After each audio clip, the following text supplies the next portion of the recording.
Okay, so this is a bit of an unexpected video. Welcome back to the channel. The real reason we're out here in Switzerland is that we are meeting up with our sim partners, Racing Unleashed.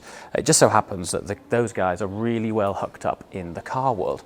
And they said, you know what, before you come and stop by our place, we've had a sneaky phone call to the words collector probably don't do this place justice. It's unbelievable. They said, you know what, why don't you pop down and have a sneaky look around. It's a funny vibe here because it feels very private and very personal, but the owner also opens it up to tourists, I guess. So it's kind of like a private museum come his own personal garage, depending as on what he feels like doing. One thing I've noticed, which is quite cool, and I'll see if I can find an example.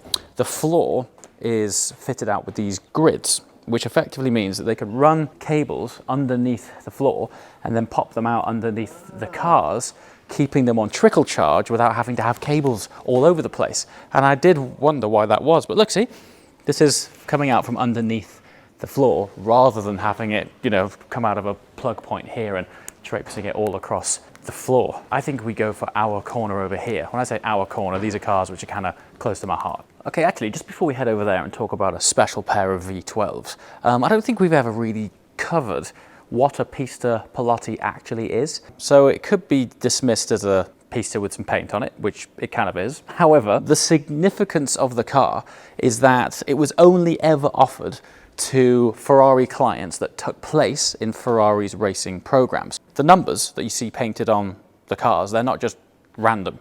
They were originally allocated on a first come, first served basis to the clients that used to race with them. So the chances are whoever placed the first order for this car raced a car with Ferrari, maybe in the Challenge series, that was number 27. Now, what's significant about all of the artwork on this car, this is not stickers, this is all hand painted. I mean, it's really cool to have the FIA logo on there, but that's really why this car existed. Yes, it is a 488 Pista. As a spot of context, that's a less weight, more power, driver-focused version of the 488 GTB. You can think of it of the Speciale equivalent of a 488. But this car was launched on the eve of the Le Mans 24 Hour. And so it was a sort of tip of the hat to Ferrari's endurance racing and the success of its racing clients. Oh, I actually find this is quite interesting, really, because we're not far off when they've recently just launched the 812 Competizione. And it's interesting that it's effectively the same format as this. We've got a 599 GTO here and an F12 TDF here. Now, when this launched, it was obviously incredibly special. It's the equivalent of the 812 Competizione now, and as the name suggests, there was only 599 of them made, very exclusive at the time. Fast forward a few years, the F12 launched, and then they did the more power, less weight version of the F12 TDF, and they made 799 of those. And now fast forward to the 812C, combined with the Aperta, I think they're making close to 1,500 cars. Now, interestingly, it feels like it might have come full circle. Ferrari's argument for the increase in production numbers is that the wealth and market for cars in that bracket has just exponentially grown since the time that these things launched. However, in counter to that, back in the 80s, they made over 1,300 F40s. So it's a funny thing what's going on. I'd be interested to hear from you. I mean, as well, take the SF90, for example. That's their fastest. I think that's the fastest production car they've ever made. Faster than their flagship car, the La Ferrari, and yet you can go into a dealership and just order one. Has it sort of taken away the specialness of it? You know, 1,000 brake horsepower flagship Ferrari, should that be restricted? I don't know. Regardless, it's very cool to even have that conversation in this row of cars. How's that for a display piece on your stairs? Yeah, these have aged incredibly well, haven't they? I mean, it's just incredible. And what's great to see is these things here. So that little sticker there, that's a Swiss toll badge, which means the car gets used, which is good. Yorkie's just asked me a question. He said, if you could take one car away from here, just one, from upstairs and downstairs, what would it be? Well, I think we'll take you for a walk around the back here, and then we'll decide. Let's take a look at this Celine S7. I don't think I've ever pointed a camera at one of these things. It's that rare. The size of it, look, see the width of this thing. So the Celine, as a brand, is 100% American made. I mean, this is a full-blown American supercar. In fact, you would class this thing as a hypercar. It runs a 750 horsepower twin turbocharged Ford V8. That's run through a 6-speed manual gearbox. It's got the full gull-wing doors. I think there's no official production number. I mean, even if you Google it, no one can really agree, but there's a few hundred of these out there. And to actually see one in person is crazy. Celine actually made an LM version of this and went racing, which in itself is awesome. I think the best fact of all, despite the fact that it's a well over 200 mile an hour supercar, is that it's almost 16 feet in length. It's proper American.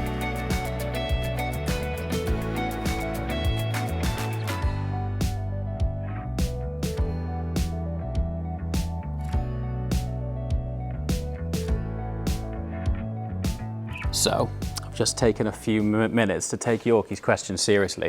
If I could take one car away from this place, what would it be? And I'm actually going to up the ante and call it 2 cars. I'd go for this 300 SL and the F40 downstairs. Lately, I'm finding the way forwards is backwards. I'm just finding older cars are giving me a lot more fun, a lot more engagement. I quite like the project aspect to it.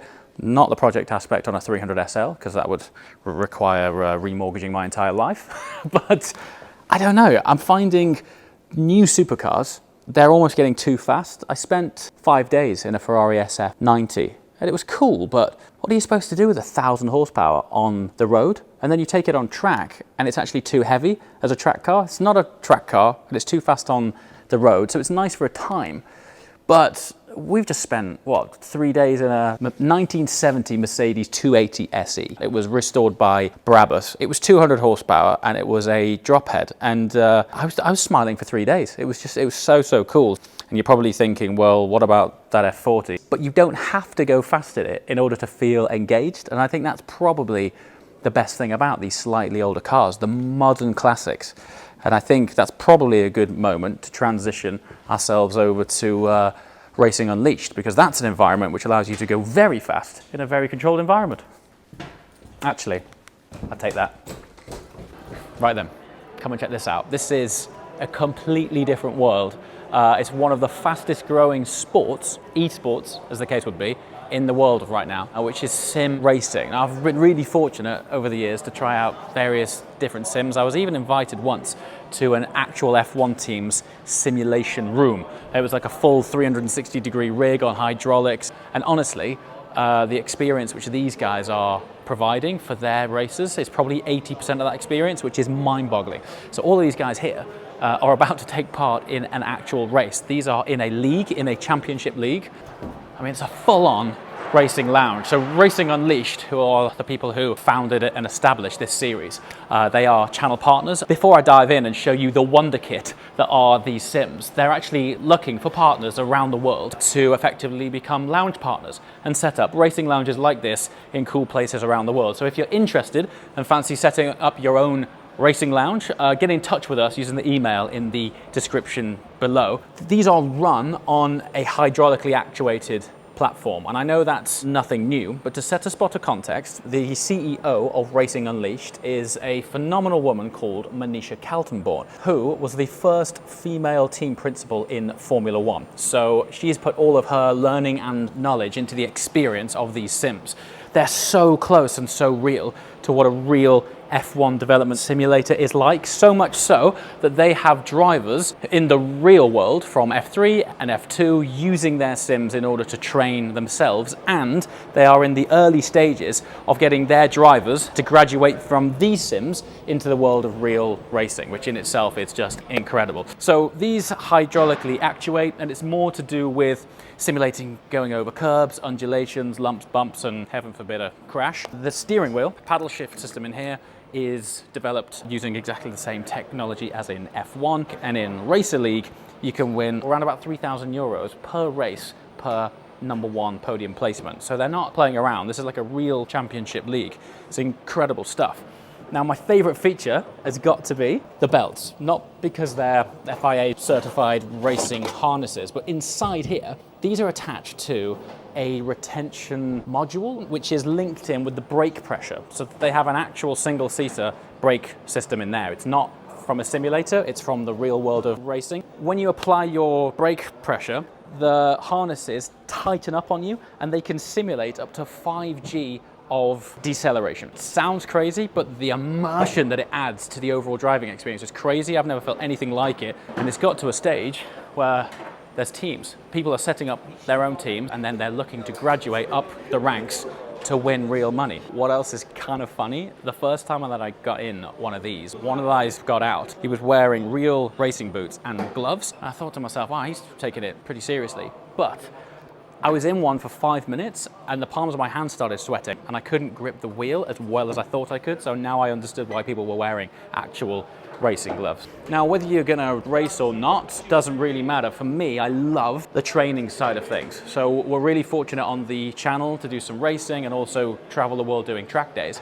If I've not been to a circuit before and a manufacturer invites me on a new car launch at Spa or at Estoril or Silverstone, I can hop on this, learn the circuit, and when I get there, I'm not spending wasted time learning the track. We can just get straight on it.